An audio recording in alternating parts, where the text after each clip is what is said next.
Hello friends, नमस्कार। स्वागत है आप सभी का एमएसएससी नोट्स में। तो कैसे हैं आप लोग? उम्मीद है सभी अच्छे हैं और सभी की अच्छे से तैयारी चल रही होगी। तो फ्रेंड्स, आज ये आपको जो वीडियो प्रोवाइड कराई जा रही है ये आपके फास्टेस्ट रिवीजन के लिए है, जिसमें कि आप लोग अपना ये कैलकुलेशन कर सकते हैं कि कितना आप लोग कम टाइम में ज़्यादा से ज़्यादा क्वेश्चंस को अटेंड कर पाते हैं। ठीक है, तो सभी लोग अच्छे से सारे क्वेश्चंस को पढ़िएगा, आंसर देने की कोशिश कीजिएगा। अगर आपको ज़्यादा टाइम चाहिए तो आप वीडियो को पॉज भी कर सकते हैं। ये आपकी एक रिकॉर्डेड वीडियो है, जिससे कि आप लोग, जैसे किसी लोग को ज़्यादा टाइम चाहिए तो वीडियो को वहाँ से पॉज करके ढेर सारा खूब टाइम लेकर सोच सकते हैं। ठीक है, तो ये वीडियो बनाने का उद्देश्य ये है कि आपको कम टाइम में ज़्यादा से ज़्यादा प्रैक्टिस करने को मिल जाए और खूब अच्छे से आप प्रश्नों को सॉल्व कर पाएँ। तो चलिए शुरू करते हैं हम लोग। जैसा कि पहला क्वेश्चन आपके चाइल्ड डेवलपमेंट पेडागोजी का है कि मानसिक आयु के प्रत्यय का सबसे पहले प्रयोग किसके द्वारा किया गया था? हार्नडाइक है, गिलफोर्ड है, स्पीयरमैन या फिर बिने साइमन। तो अगर इसके बारे में बात करेंगे तो इसका जो सही आंसर आएगा वो बिने साइमन, बिल्कुल। तो यहाँ पे अगर आप लोगों ने 4 आंसर किया है, बिल्कुल सही है। और 30 प्रश्न सॉल्व करने के बाद वीडियो के लास्ट में आप सभी अपना स्कोर काउंट करके बताइएगा कि आपके 30 में से कितने प्रश्न सही हुए हैं। अगर आपके 20 से ज़्यादा सही हो रहे हैं या 25 से ज़्यादा सही हो रहे हैं तो यानी आप लोग बहुत अच्छे तरीके से तैयारी में लगे हुए हो और आपकी तैयारी बहुत अच्छे से है। तो ये सब आप लोग वीडियो के लास्ट में बता सकते हैं। वीडियो अच्छा लगे तो लाइक जरूर कर दीजिएगा। क्वेश्चन अगला कहता है, जो शिक्षा की किंडरगार्टन पद्धति है इसका प्रतिपादन कौन किया? टीपी नन, स्पेंसर, फ्रॉबेल या मॉन्टेसरी। तो भैया बहुत बार पढ़ाया गया है आपको कि जो किंडरगार्टन है मानी बच्चों का बगीचा, इसका जो जन्मदाता थे आपके कौन थे? फ्रॉबेल। तो यहाँ पे इसलिए ऑप्शन नंबर सी हो जाएगा बिल्कुल सही। क्वेश्चन नंबर 3 है, वह अवस्था जिसमें एक शिशु वस्तुओं एवं घटनाओं के बारे में तर्कपूर्ण तरीके से सोचना आरंभ कर देता है, इसे कौन सी अवस्था कहते हैं? सेंसरी मोटर स्टेज, औपचारिक संचालन, पूर्व संचालन या केंद्रित परिचालन अवस्था। तो देखेंगे, अगर यहाँ पे अगर बात करेंगे, जल्दी से आप लोग एक बार थोड़ा सोचिए, अपने से सोच कर आंसर दीजिएगा इसका सही आंसर क्या होगा।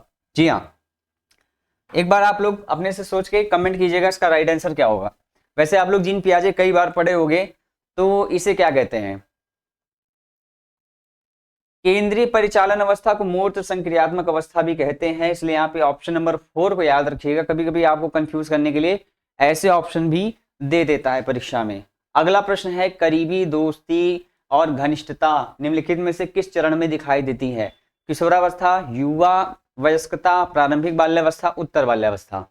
तो यहाँ अगर बात करें, देखिए मैं आपको डायरेक्ट आंसर इसलिए बता रहा हूँ क्योंकि अगर आप लोग ज़्यादा टाइम आपको चाहिए कि हम और सोच के आंसर देंगे, क्योंकि ये देखिए फैक्ट वाले क्वेश्चन है, बहुत ज़्यादा टाइम लेने की ज़रूरत नहीं है। फिर भी अगर आपको ज़्यादा टाइम चाहिए तो वीडियो को पॉज करके आप एक बार सोच लीजिए, फिर उसके बाद आंसर दीजिएगा। ठीक है, चलिए 4 की बात करें तो करीबी दोस्ती घनिष्ठता ये जो है किस चरण में दिखाई देता है? तो यहाँ पे आपका 18 से 35 जो युवा वयस्कता होती है, तो यह जो है बहुत ज़्यादा होता है आपका जो किशोरावस्था के बाद की जो अवस्था होती है उसमें होता है।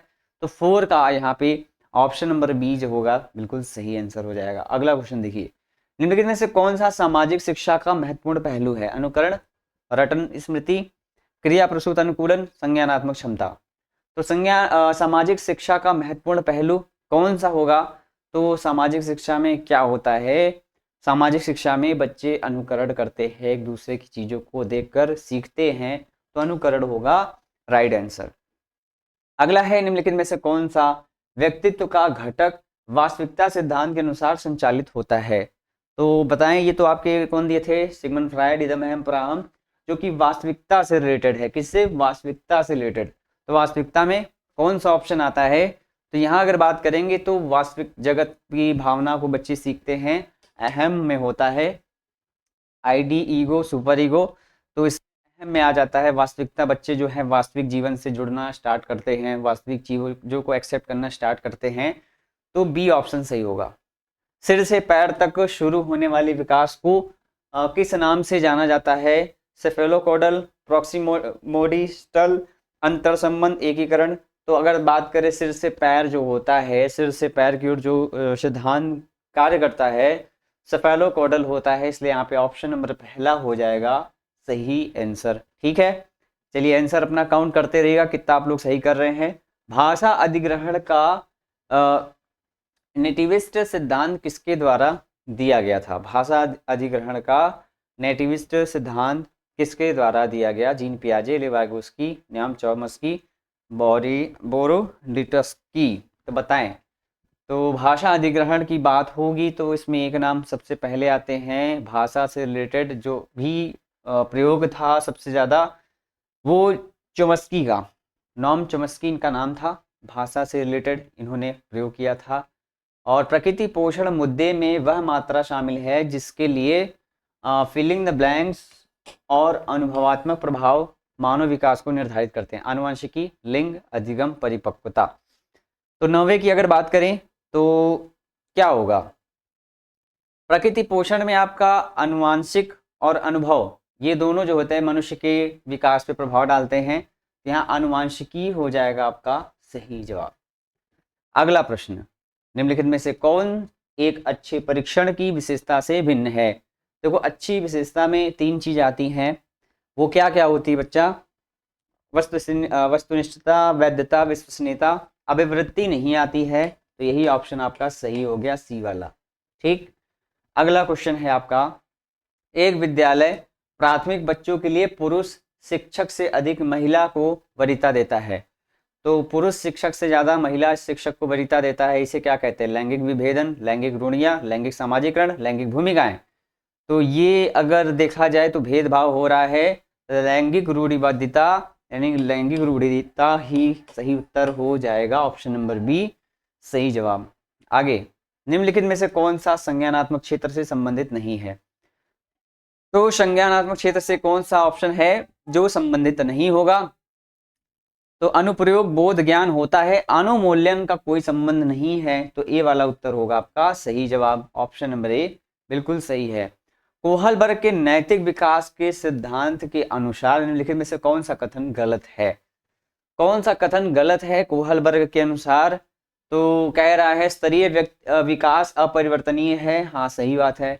उनका मानना था कि लगभग 25% व्यक्ति ही छठे स्तर तक बढ़ते हैं, बहुमत 4 स्तर पर रहता है। जी हाँ, ये भी सही है। मनुष्य के लिए शारीरिक रूप से परिपक्व होना संभव है, लेकिन नैतिक रूप से परिपक्व होना संभव नहीं है, और प्रत्येक व्यक्ति नैतिक विकास के अंतिम चरण में पहुंचता है। तो कौन सा कथन गलत है? तो यहाँ पे अगर बात करेंगे तो इसका सही उत्तर क्या होगा? 13 की बात हो रही है।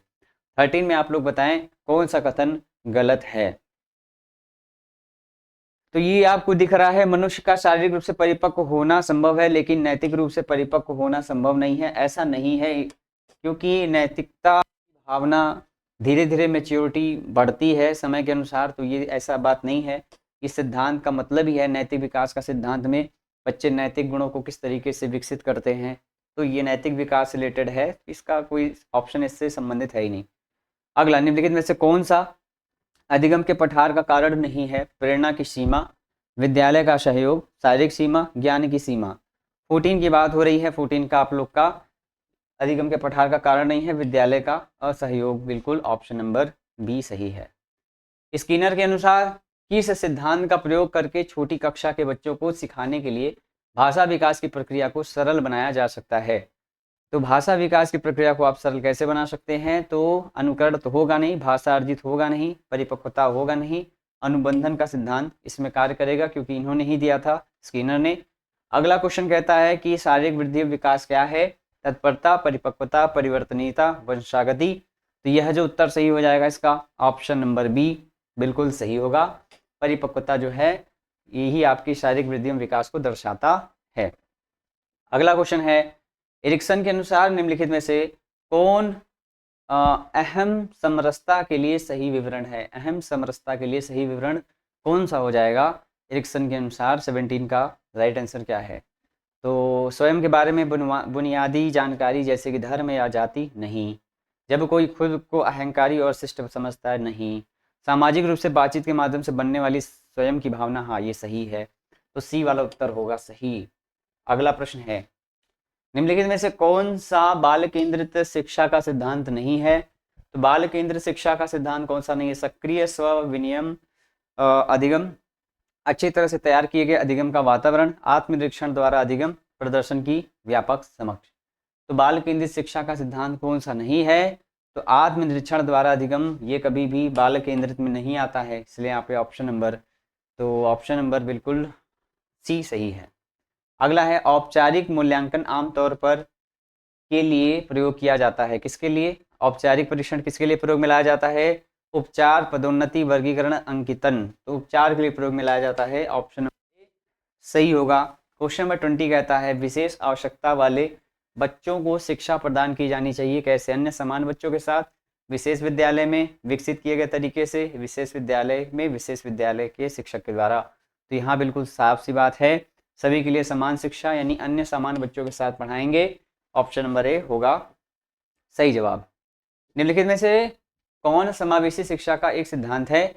शिक्षार्थियों में विविधता की समस्या का समाधान करें, विशेष आवश्यकता वाले शिक्षार्थियों को विशेष प्राथमिकता, सभी शिक्षार्थियों की राय का महत्व, उपरोक्त सभी। तो यहाँ जो सही उत्तर आएगा आपका सभी शिक्षार्थियों की राय का महत्व होना, ये समावेशी शिक्षा में एक महत्वपूर्ण रूप से कार्य करता है। अगला क्वेश्चन कहता है अधोलिखित में गणित संबंधी अधिगम अक्षमता को कौन से पद परिभाषित करता है? गणना दोष, पठन दोष, निरस्तता संबंधी दोष, उपयुक्त में से कोई नहीं। तो बच्चे गुणा भाग गलतियां करते हैं जिसे कहते हैं डिस्कैलकुलिया, और यही आपके गणना दोष से रिलेटेड है। ऑप्शन नंबर सी होगा सही जवाब। अगला है प्रतिभाशाली छात्रों को क्या कहा जाता है? अपसारी विचारक, अभिसारी विचारक, बहिर्मुखी, मेहनती। जो प्रतिभाशाली बच्चे होते हैं उन्हें हम कहते हैं अपसारी विचारक। क्या कहलाते हैं? अपसारी विचारक कहलाते हैं। पहला ऑप्शन सही है। एक शिक्षक समाज में वंचित वर्ग की आवश्यकता को पूरा कर सकता है कैसे? अन्य बच्चों के साथ अलग करके, सहानुभूति दिखाकर, उनके शिक्षा शास्त्र को संशोधित करके, उन्हें स्कूल के कामों में शामिल करके। तो वंचित वर्ग की आवश्यकता को पूरा करने के लिए शिक्षक को करना क्या होगा? उसके शिक्षा शास्त्र को संशोधित कर देगा उसको। ऑप्शन नंबर बिल्कुल सी सही है। अपनी टीचिंग मेथड में परिवर्तन करना होगा, ठीक है। वृत्ति को किसके द्वारा 14 प्रकारों में वर्गीकृत किया गया है? मूल प्रवृत्ति कह लीजिए इसे, वृत्ति कहा दिया है, मूल प्रवृत्ति कर लीजिए इसे, आपके लिए आसान हो जाएगा। तो मैकडूगल ने 14 प्रकार से मूल प्रवृत्ति को वर्गीकृत किया था। ऑप्शन नंबर बी होगा सही जवाब।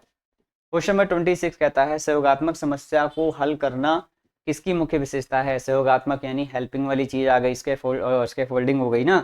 तो यहाँ पे वाइगोत्स्की क्या कहते हैं? पाठ एवं ढांचा का प्रयोग करते हैं, बच्चों को सहयोग के माध्यम से सिखाया जा सकता है, वाइगोत्स्की। ऑप्शन नंबर ए बिल्कुल सही है। किस मनोवैज्ञानिक ने पहली बार व्यवहारवाद शब्द का प्रयोग किया? व्यवहारवाद शब्द का जो सबसे पहले प्रयोग किया था आपके, तो व्यवहारवाद में आपके आते हैं वॉटसन, क्योंकि इन्होंने स्टेटमेंट दिया था तुम मुझे नवजात शिशु दे दो, उसे मैं चोर, डॉक्टर, वकील कुछ भी बना सकता हूँ। क्वेश्चन अगला कहता है अब्राहम मैस्लो के द्वारा दी गई मानव आवश्यकताओं के पदानुक्रम में निम्नलिखित में से तीसरा स्तर कौन सा है? आत्मसम्मान, जीव तत्व आवश्यकताएं, प्यार और कुटुंबी, आत्म प्रत्यक्षीकरण। तो बताइए तीसरा स्तर मैस्लो का जो था वो क्या था? तो इन्होंने जो माना था प्यार और कुटुंबी जो है, इसे इन्होंने तीसरा स्तर माना था, ठीक है। जब आवश्यकता के बात कर रहे थे तो यहाँ पे इन्होंने तीसरे स्तर पे इसको माना था अब्राहम मैस्लो ने। निम्नलिखित में से कौन सी अवधारणा को प्रोफेसर एलन द्वारा बताया गया?